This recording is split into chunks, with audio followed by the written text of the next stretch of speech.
This is Chris Medeiros. Like, subscribe to TNW Wrestling on YouTube, subscribe to my other channel, Word of Chris, and subscribe to this channel, Chris Medeiros, and follow me on Twitter, Instagram, and both of my TikToks. I'll be down there in the description box. And I'm here to do my WWE Friday Night SmackDown, July 28th, 2023 reviews. So we're going to be discussing about tonight's episode of Friday Night SmackDown. Now we kick off the show with a big segment, actually. We kick off the show with main event Jey Uso on SmackDown. He's already in the ring and all that stuff. And he says that main event Jey Uso is in your city.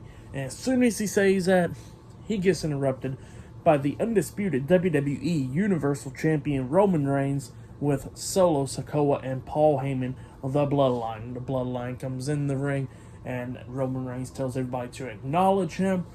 And then they started talking about SummerSlam and all that stuff for their match.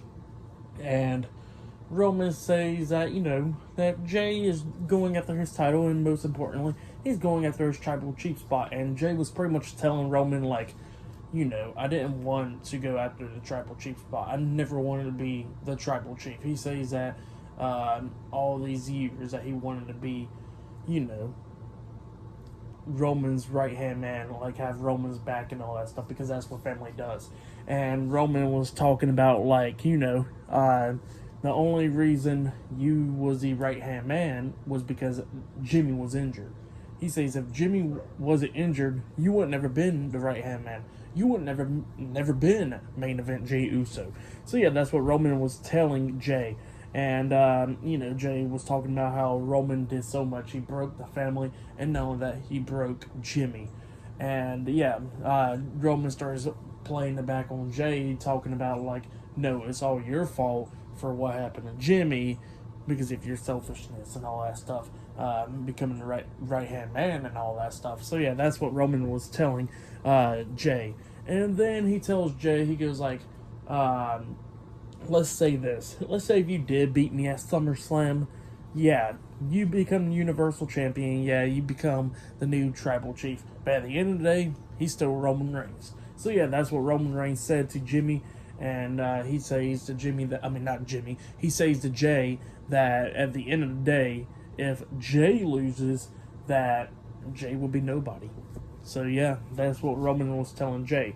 And he tells Jey, like, how does he, then he says that nobody really likes you or whatever, and he says that his younger brother Solo loves him and respects him more than his own brother Jey.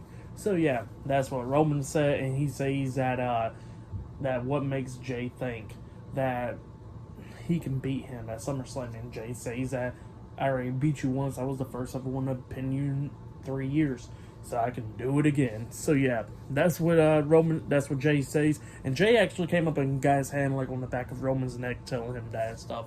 So yeah, Jey's getting inside Roman Reigns' head, which is pretty cool right there. Pretty good segment, and then he stepped out the ring. But yeah, pretty great stuff right there. Jey sending out that message to Roman Reigns right there, telling him that he's going to beat him at SummerSlam, just like how he beat him at Money in the Bank. But yeah, pretty good stuff. But up next, it'll be the first match of the night. Rey Mysterio versus Santos Escobar 1-on-1. Winner of that match will be facing Austin Theory for the United States Championship at SummerSlam. So yeah, I'll see you guys later until the next thing that happens on Friday Night SmackDown. See you guys later. Until then.